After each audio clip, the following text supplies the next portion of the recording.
If you look at any photo of an old jazz band from, say, the 1920s, you might see a guitar player back there. Oh yeah, you'll see them. But if you listen to the recording, you won't hear him at all. And that was the fundamental problem that kicked off this whole story. Acoustic guitars were just whispers.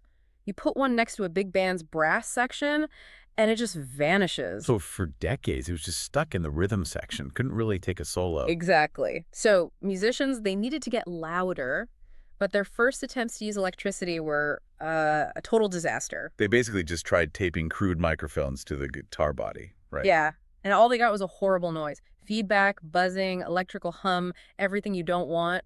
The real breakthrough came when they realized, the solution wasn't a better microphone. It was a whole new way of thinking. It was about using electricity to capture the movement of the string itself. And that idea is called electromagnetic induction. It's pure physics, and it's what turned the guitar into a lead instrument. It really is. It sounds complicated, but the way it works in a guitar is actually pretty elegant. Let's break that down first. Okay, let's do it. So how do you get from a wiggling metal string to a sound that can fill a stadium? It all comes down to one thing. The pickup. The pickup. A brilliant and surprisingly simple invention for George Beauchamp and Adolf Rickenbacker back in the late 20s. And at its heart, a pickup is just two things: magnets and a whole bunch of really thin wire coiled around them. You can picture, right? You have these little magnets sitting right under the guitar strings, and they create this invisible magnetic field all around the strings. Right, and this is key. The strings have to be made of steel or something with iron in it. It has to be magnetic. Okay, so you pluck one of those steel strings, it starts vibrating back and forth really fast. And that vibration is happening inside the magnetic field, so it disturbs the field. It makes it wiggle, basically. And that's where the magic happens. That disturbance in the magnetic field creates a tiny little electrical current inside that coil of wire. It's the exact same idea as a generator or a dynamo on a bicycle light. Movement creates a current. And that tiny current is the sound signal. It is. It travels down your guitar cable to an amplifier, which just takes that tiny signal and makes it, well, huge. And what's amazing is that every electric guitar today still works on that same basic principle. So what was the very first instrument that actually made this work? That would be the Rickenbacker 822 from 1931, though everyone almost immediately nicknamed it the frying pan. The frying pan. You can tell it was designed by engineers, not artists. Totally. It had this small circular body and a really long neck, and it was made mostly of cast aluminum. And it was a lap steel guitar, which is important. Very important. You don't hold it like a normal guitar. You play it flat on your lap with a metal slide. It was designed specifically for Hawaiian music, which was incredibly popular at the time. So why aluminum? Why was that solid metal body so critical? Because it solved the feedback problem. Remember that horrible screeching? That happens when the sound from the amp makes a hollow wooden guitar body vibrate, which makes the strings vibrate more, which makes the amp louder, and you get this awful loop. A vicious cycle. Exactly. But the solid aluminum body of the frying pan just didn't vibrate like that. No feedback. It proved that amplification could work, just maybe not for a regular guitar. Right, because most players didn't play lap steel. They wanted to hold the guitar the traditional way, the Spanish style. And that's where Gibson enters the picture. They saw the potential and decided to put this new pickup technology onto an instrument people actually knew how to play. So in 1936, they released the Gibson ES-150, the first really successful Spanish-style electric. And it looked just like a regular acoustic guitar, hollow body, of holes, the works, but it had one of those new magnetic pickups right by the neck. And that placement gave it a really warm, kind of mellow tone that was perfect for jazz. And that's where it found its champion. A jazz musician named Charlie Christian, he took the ES-150 and just completely changed the game. He started playing these incredible, complex solos, things no one had ever heard from a guitar before. He basically proved that the electric guitar could be a real lead instrument, like a saxophone or a trumpet. A total revolution. But there was still that one big catch. The feedback. The feedback. The hollow body of the ES-150 was still a problem. At low volumes, in a small club, it was fine. But if you tried to turn it up loud in a big dance hall... Squeal! Yep. The same old problem. So this led to a really simple but profound question. If the hollow body is causing the problem, and the pickup is creating the sound, why do we even need the hollow body at all? And that brings us to the solid body revolution. And to one man in particular, Les Paul. Musician, inventor, total genius. He knew the problem was the air inside the guitar. So in 1940, he built a prototype to get rid of it. We called it the log. And it was literally a log. Well, a 4x4 piece of solid pine like a fence post. He attached the neck and the electronics to that solid block. But it looked ridiculous, right? Oh, completely. So he took an old hollow body guitar, sawed it in half, and just glued the two wings onto the side of his log to make it look like a real guitar. Just for looks. Just for looks.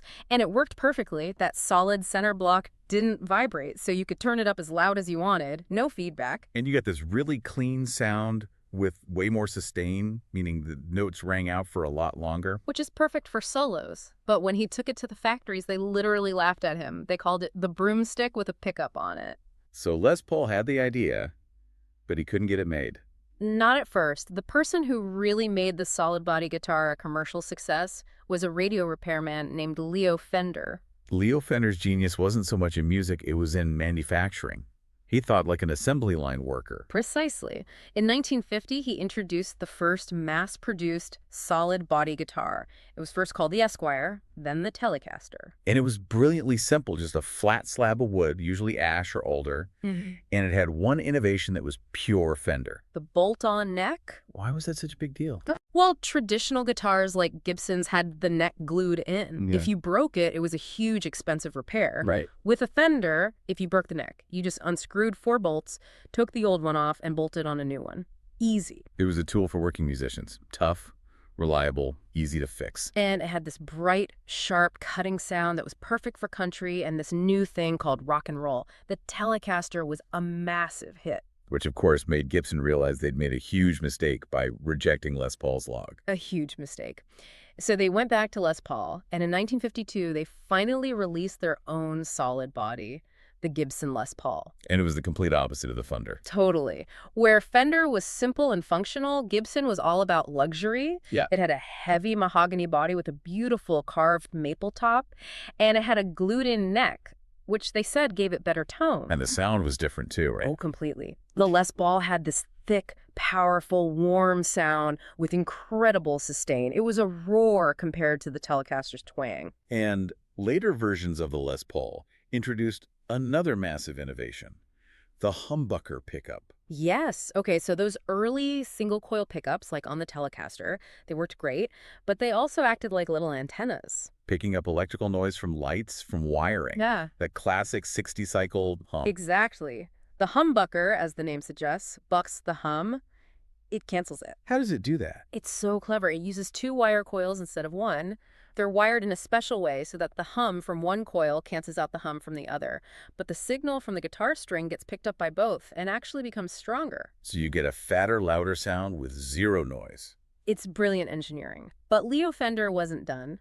In 1954, he released what might be the most famous guitar of all time. The Stratocaster. The Stratocaster. He listened to what players wanted. They wanted more comfort, more sounds. So the Strat had all these curves and contours carved into the body to make it fit better against you when you play. So much more comfortable. And it had 3 pickups instead of 2 with a switch. So you could get a whole bunch of different tones out of one instrument. Plus it had the double cutaway, so you could reach the really high notes easily. And its most famous feature, the tremolo system, that little bar that lets you bend the notes. The whammy bar. The whammy bar. It let players do these incredible dive bomb sounds and vibrato effects. It was essential for surf music and later on for, Jimi Hendrix and heavy metal. The Strat just looked like it was from the future. And its design has barely changed in 70 years. It's just perfect. But we've been talking a lot about the guitars themselves. That's only half of the sound. The other half is the amplifier. The amp. Early on, they used vacuum tubes. And this is where a happy accident created an entire genre of music. You mean distortion? I mean distortion. Musicians just wanted more volume, so they'd turn their amps all the way up, way past what they were designed to handle. And the vacuum tubes couldn't handle the signal, so they would start to clip it. Right. And instead of just getting louder, the sound became fuzzy, crunchy, and aggressive.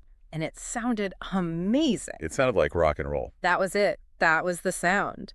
The discovery of intentional distortion was just as important as the pickup.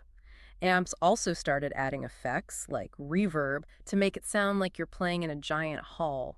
And that led to the next big thing in the 60s, affects pedals. Those little boxes on the floor that guitarists are always stomping on. Pedals let you change your sound completely. You could have a distortion pedal for that crunchy rock sound. Or a wah-wah pedal, which is a filter that makes the guitar sound like it's saying wah-wah. Very funky. Or a delay pedal, which creates echoes. These things just open up a whole new universe of sound. The guitar could be anything. It's amazing how much tech is involved. Even the wood makes a big difference, right? A huge difference. The type of wood really colors the final tone. Mahogany, like in a Les Paul, gives you that warm, thick sound. Whereas ash or alder, like in a Fender, Yeah. is much brighter and snappier. And the necks are almost always made of hard maple because it's super strong and can handle the incredible tension from the steel strings. All of these little details add up. They do. And the end result was an instrument that had this massive cultural impact. It wasn't just a tool for making music anymore. It became a symbol. A symbol of rebellion, of youth, of creativity. It was the engine that drove new kinds of music. Rock, punk, metal. None of them could exist without the electric guitar. And because it was so loud, it made giant stadium concerts possible. The entire journey, from a whisper you couldn't hear to a roar that fills arenas. All driven by physics, clever engineering, and that simple desire to finally be heard. So the whole history we've talked about was this constant search for more volume, more clarity, and new sounds. But here's something to think about. If that was the technological quest for the last century, what's the big technological problem that's driving how music will change next? Keep exploring how technology shapes music. Good luck with your studies.